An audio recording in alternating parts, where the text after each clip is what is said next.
warahmatullahi wabarakatuh. Alhamdulillah wassalatu wassalam ala afdal khalaq Muhammad bin Abdullah wa ala alihi wa sahbihi ajma'in. Wa ba'd. Ikhwani wa akhawati fi din, a'azani wa azakumullah. Bapak dan Ibu yang dimuliakan oleh Allah Subhanahu wa taala, melanjutkan mabahas kita berkaitan tentang masalah ibadah wudu, yang dimana kita terhenti pada pembahasan ma yustahabbu lahul wudu, apa saja dan kapan saja kita tersebut disunnahkan untuk berwudu.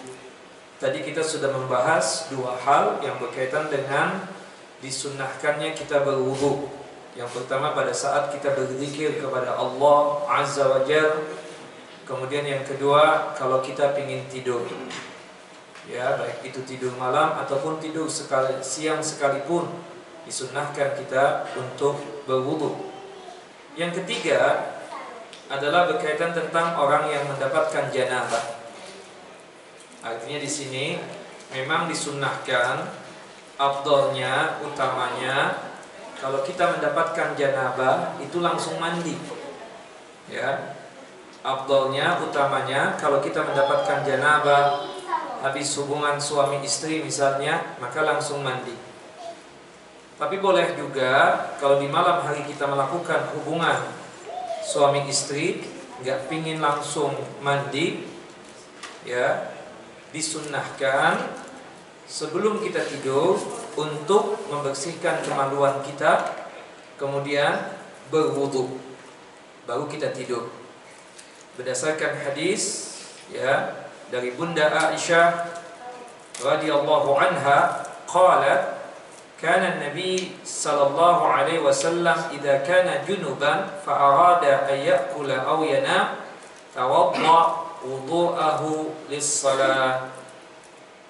Adalah Nabi sallallahu alaihi wasallam apabila dalam kondisi junub atau mendapatkan janabah dan beliau ingin makan atau ingin minum atau ingin tidur, maka beliau tawaddoa, berwudu, wudu'ahu lis-shalah, sebagaimana wudu salat. Artinya apa? Sebelum kita melakukan aktivitas apapun, pada saat kondisi kita junub, hendaknya kita membersihkan kemaluan kita, kemudian setelah itu berwudu. Tentu sekali lagi yang afdal, yang utama, kalau kita mendapatkan janabah langsung mandi. Tapi kalau seandainya kita ingin mengulurnya karena kita di malam hari, ya, maka dibolehkan. Kalau kita ingin sholat baru wajib mandi. Tapi at least paling tidak sunnah kita sebelum kita tidur, sebelum kita minum, sebelum kita makan, mungkin habis hubungan kita lapar, mungkin habis hubungan kita haus, maka sebelum kita melakukan aktivitas itu semua, maka dianjurkan kita tersebut untuk berwudu, berdasarkan hadis dari Bunda Aisyah. Dan juga dikuatkan dalam hadis Ammar bin Yasir radhiyallahu anhu, semoga Allah meridhai beliau, anna Nabiy sallallahu alaihi wasallam rakhasa lil junub idza arada ay ya'kula aw yashrab aw yanama ay yatawadda wudu'ahu lis-shalah. Adalah Nabi sallallahu alaihi wasallam mengasihkan rukhsah, keringanan bagi orang yang junub apabila dia tersebut, ya, tidak ingin mandi langsung, meskipun afdalnya mandi langsung, maka dibolehkan dia tersebut sebelum makan, sebelum minum, sebelum tidur, hendaknya dia berwudu sebagaimana wudu dia kalau ingin melaksanakan ibadah sholat. Termasuk juga, ya, minta maaf sebelumnya kalau bahasa kurang sopan, bagi orang yang ingin melanjutkan hubungan lagi. Tadi sudah hubungan, mungkin merasa tidak puas, ingin hubungan lagi, ya kan, ronde kedua atau ronde ketiga misalnya. Maka sebelum melakukan hubungan lagi, hendaknya, ya kan, berwudu sebagaimana wudunya salat. Sebagaimana yang dijelaskan dalam hadis Abi Sa'id radhiyallahu anhu anin Nabi sallallahu alaihi wasallam, qala, beliau berkata, Rasulullah berkata, idza ata ahadukum ahlahu thumma arada ay ya'uda falyatawadda. apabila salah seorang di antara kalian mendatangi istrinya, artinya melakukan hubungan suami istri, kemudian dia pingin lagi untuk mengulanginya, pingin kembali melakukan itu lagi, yaitu hubungan suami istri lagi. Ya, tadi pertama sudah, pingin mengulanginya lagi. Sebelum yang kedua ini, maka hendaknya dia berwudu terlebih dahulu baru melakukan itu. Hadis ini sahih, diriwayatkan oleh Imam Muslim, Abu Daud, Tirmidzi, Imam Nasa'i, dan juga Al-Imam Ibnu Majah. Nah, itu yang ketiga, yaitu berkaitan tentang masalah janabah. Yang jelas, intinya sebelum kita melakukan aktivitas apapun setelah kita junub, ya, maka hendaknya berwudu. Entah itu kita mau tidur, entah kita itu mau minum, entah kita itu mau makan, entah kita mau mengulangi lagi, maka sebelumnya berwudu. Yang keempat, disunahkan kita berwudu, ya, qabla al-ghusli sawa'an kana wajiban am mustahabban. Disunahkan kita untuk berwudu sebelum kita mandi, baik itu mandi wajib ataupun mandi sunnah. Dan ini berdasarkan hadis dari Bunda Aisyah radhiyallahu anha. Nanti insyaallah setelah pembahasan wudu ini kita akan menjelaskan tentang masalah mandi. Kapan nanti kita berwudunya? Ya kan, tentu sebelum mandi tersebut. Nanti insyaallah secara detailnya next week kita akan jelaskan. Selasa depan kita akan jelaskan. Kemudian yang kelima, disunahkan untuk berwudu aklu ma mashathun nar, makan daging yang terkena api. Ya.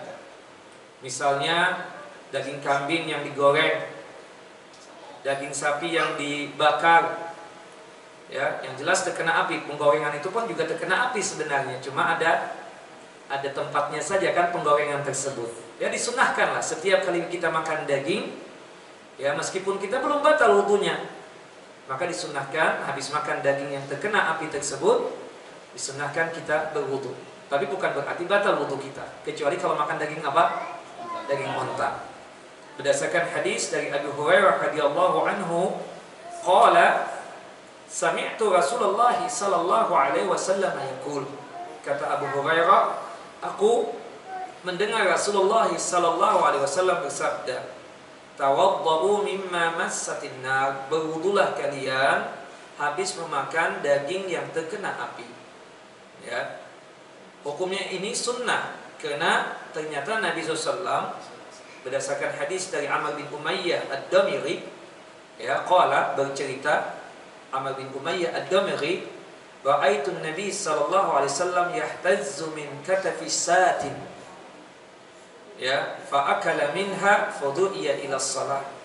Aku pernah melihat Nabi SAW ketika itu mengambil bagian daripada iganya kambing, beliau makan, ya, fa akala minha fadu'iya lis shalah, kemudian terdengar azan untuk melakukan salat yang 5 waktu.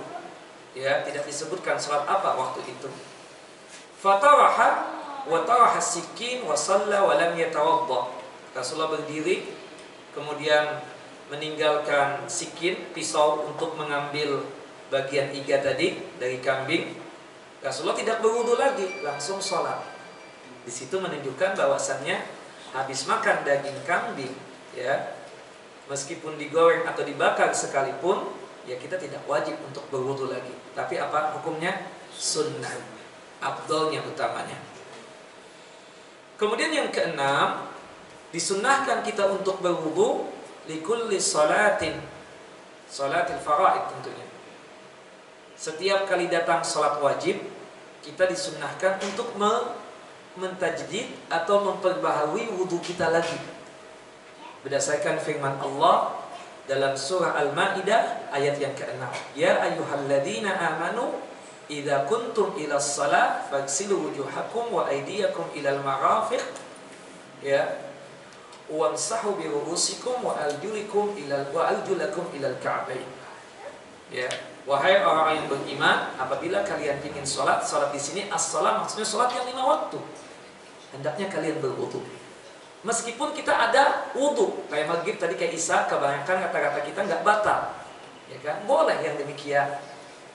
berdasarkan hadis Nabi Shallallahu Alaihi Wasallam pernah waktu itu Fathul Makkah, penaklukan kota Makkah, dikenakan kesibukan penaklukan kota Makkah. Rasulullah sholat yang 5 waktu itu diceritakan dari sholat subuh sampai isya cuma 1 kali wudhu saja. Nah artinya menunjukkan bolehnya kita tersebut apa?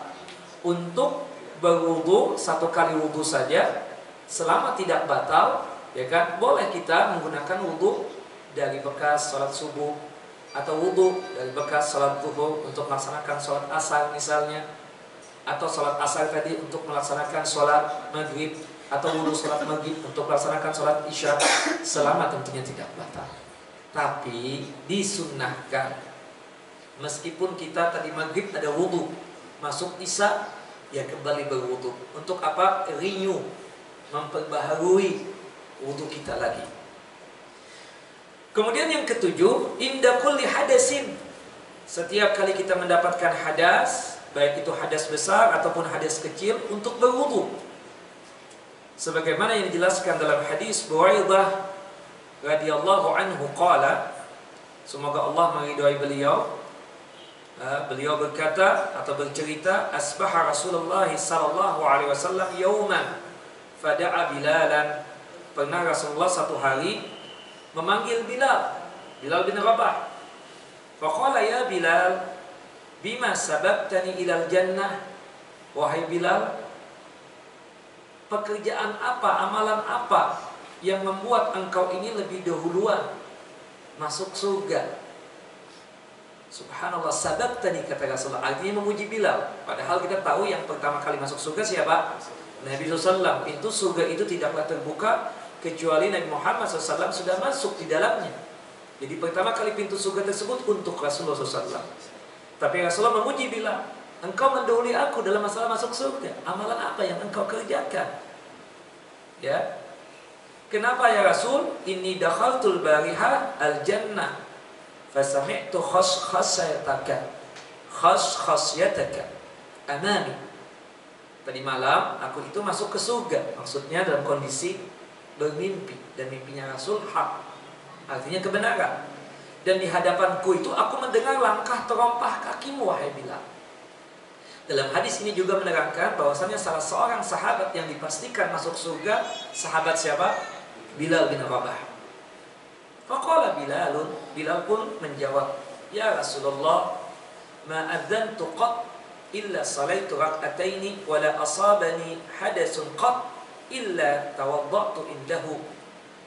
Kata Bilal, ya Rasulullah, wahai Rasulullah, sesungguhnya tidaklah sesuatu hal yang membuat aku tersebut dalam kondisi yang suci kecuali aku melaksanakan sholat 2 rakaat sholat suci tersebut. Dan tidaklah aku mendapatkan hadas kecuali aku tersebut apa? Berwudu. Ya, setelah berwudu tentu melaksanakan salat sunnah wudu tersebut. Faqala Rasulullah SAW, lihada, ini dia yang mengakibatkan engkau masuk ke dalam jannah, masuk surga. Tentu wudu, menjaga wudu plus dengan ibadah salatnya.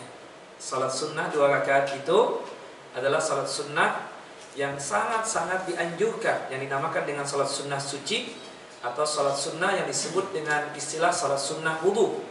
Dan itu dikuatkan lagi dari hadis Utsman bin Affan radhiyallahu anhu, yang dimana disebutkan dalam hadis Utsman bin Affan radhiyallahu anhu, Rasulullah sallallahu alaihi wasallam bersabda ketika Utsman sudah menjelaskan wudu Rasulullah SAW kepada Humran bin Abban, pembantunya, man tawadda'a nahwa wudu'i hada thumma qama faraka'a rak'ataini la yuhdisu fihima nafsuhu ghufira lahu ma taqaddama min dhanbi.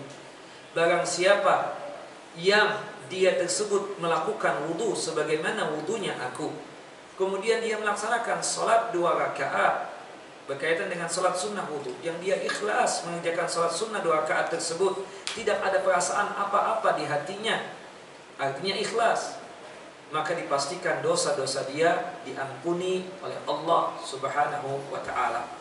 Nah, artinya ini satu amalan yang sangat-sangat luar biasa dari ibadah wudu, kemudian dilanjutkan dengan salat sunnah 2 rakaat berkaitan dengan salat sunnah wudu tersebut. Dan hal ini selalu dipraktekkan oleh Bilal bin Rabah, dan itu dikuatkan dalam hadis Zaid bin Khalid al-Juhani, anna Nabi sallallahu alaihi wasallam qala, bahwasanya Nabi sallallahu alaihi wasallam bersabda, man tawaddaa fa ahsana al-wudu summa shalla rak'ataini la yashu fihima ghafarallahu lahu ma taqaddama min dhanbi. Barang siapa yang berwudu dan dia memperbagus wudunya, ya, kemudian dia sholat 2 rakaat, memperbagus wudunya, maksudnya wudunya sebagaimana Nabi sallallahu alaihi wasallam, yang dia tidak lalai terhadap sholat 2 rakaat, artinya dia khusyuk, hatinya hadir untuk Allah Subhanahu wa taala pada saat melaksanakan sholat sunnah wudu tersebut, maka dipastikan dosa-dosa dia diampuni oleh Allah Subhanahu wa taala. Nah, ini berkaitan tentang masalah hadis, tentang masalah anjuran kita setiap kali mendapatkan hadas hendaknya berwudu, tentunya setelah bersuci. Kalau hadas besar, bersucinya dengan cara mandi, dan tentu nanti dalam hadas besar, ketika kita mandi hadas besar itu ada wudu. Kemudian kalau kita mendapatkan hadas kecil, maka setelah itu juga kita dianjurkan untuk berwudu. Tentunya setelah itu sholat 2 rakaat. Ini yang mengakibatkan kita dimudahkan untuk masuk ke dalam jannah atau surganya Allah Subhanahu wa ta'ala. Kemudian yang ke-8, minal qai, habis muntah. Kalau muntah tidak membatalkan wudu, mimisan tidak membatalkan wudu, atau ada sesuatu yang keluar dari telinga kita tidak membatalkan wudu, ya, tetapi disunnahkan kalau kita dapat muntah hendaknya berwudu. Kenapa? Karena muntah itu kan sesuatu yang datangnya dari perut, biasanya keluar sesuatu yang keluar dari perut, apalagi muntah itu bau. Maka oleh sebab itu disunnahkan kita untuk berwudu. Berdasarkan hadis dari Ma'dan bin Abi Talha an Abi Darda, dari sahabat jalil Abu Darda radhiyallahu anhum, semoga Allah meridhai mereka semua, anna Rasulullah sallallahu alaihi wasallam qa'a, pernah Nabi SAW pada waktu itu kondisinya berpuasa, qa'a, muntah, fa'aftara, beliau membatalkan puasanya. Habis membatalkan puasanya, fatawadda'a, Rasulullah berwudu. Ya, dalam hadis ini menunjukkan kalau kita habis muntah hendaknya berwudu. Falaqitu Thauban fi masjid Dimas, ya, kata Ma'dan bin Abi Talha, aku ketemu dengan sahabat Thauban di masjid Damaskus yang ada di Suriah. Fadzakartu dzalika lahu, aku sebutkan tentang hadis tadi yang menyatakan bahwasanya Rasulullah habis muntah beliau berwudu. Faqala, kemudian sahabat Thauban pun menjawab, shadaq, benar dia, ya, ana sababtu lahu wudu'ahu. Ketika itu kata Thauban, aku yang mengucurkan air untuk berwudunya Rasulullah, atau menuangkan wudu untuk Nabi SAW. Jadi misalnya ada teko atau ada tempat pancuran air, Thauban ini yang mengangkatkan air untuk wudunya Nabi SAW. Thauban ini menyaksikan pada waktu itu Rasulullah muntah, kemudian membatalkan puasa, kemudian dia berwudu. Dan beliau inilah, yaitu Thauban, sahabat yang mengasihkan, ya kan, air untuk Nabi SAW pada saat berwudu tersebut. Aku sendiri yang mencelupkan, atau sawabtu itu artinya mengasihkan air. Kalau kita misalnya ada teko, kemudian ada air, apa? Dipancurkan. Ya, seperti itu. Hadis ini sanadnya sahih, ya, disebutkan oleh Syekh Nasiruddin Albani dalam kitab Tamamul Minnah pada halaman 111.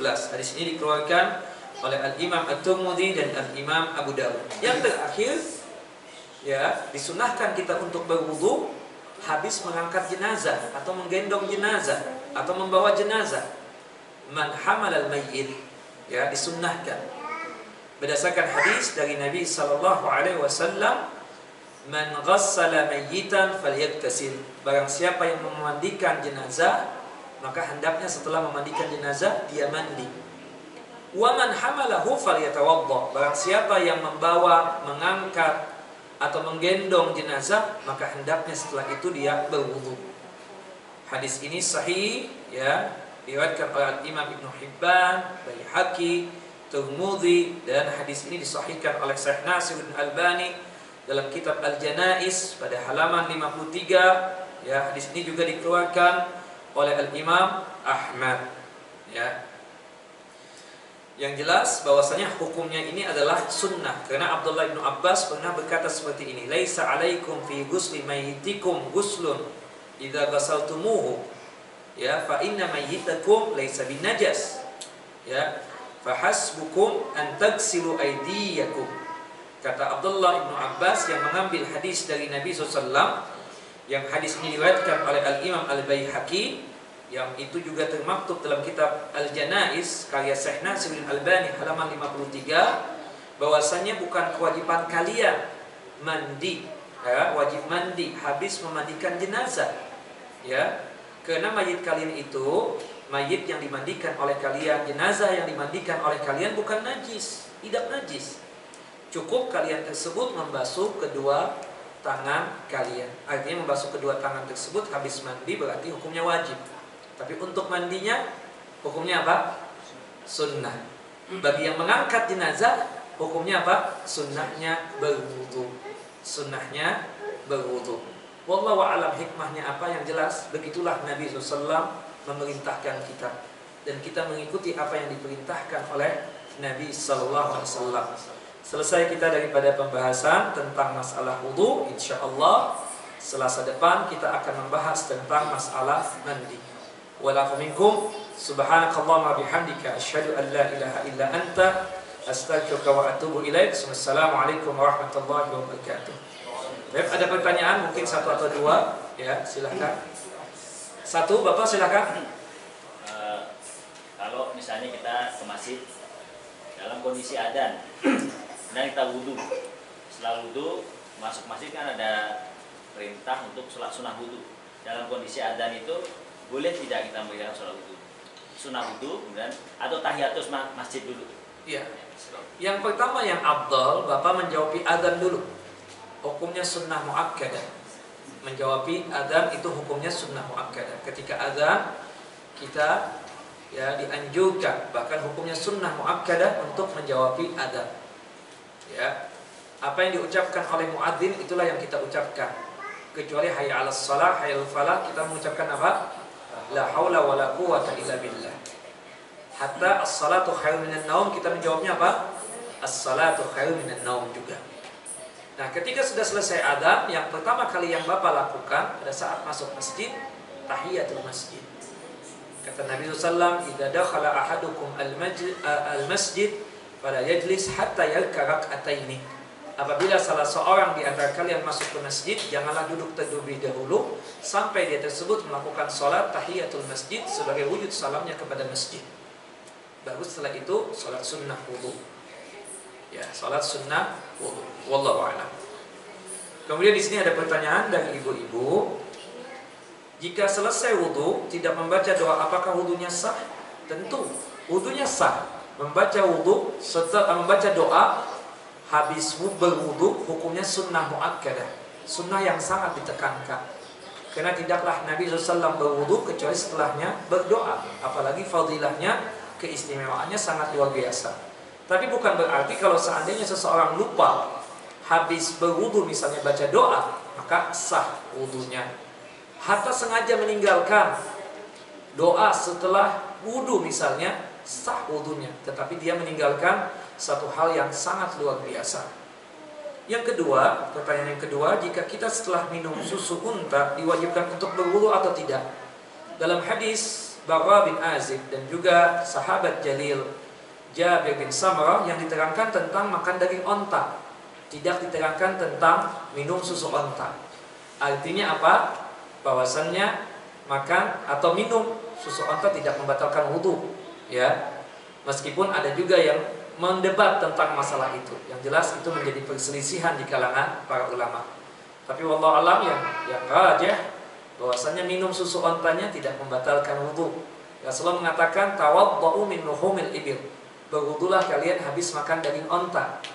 Tidak berkaitan dengan masalah minum susu onta. Wallahu alam. Jika keluar madhi, apakah wajib mandi janabah? La.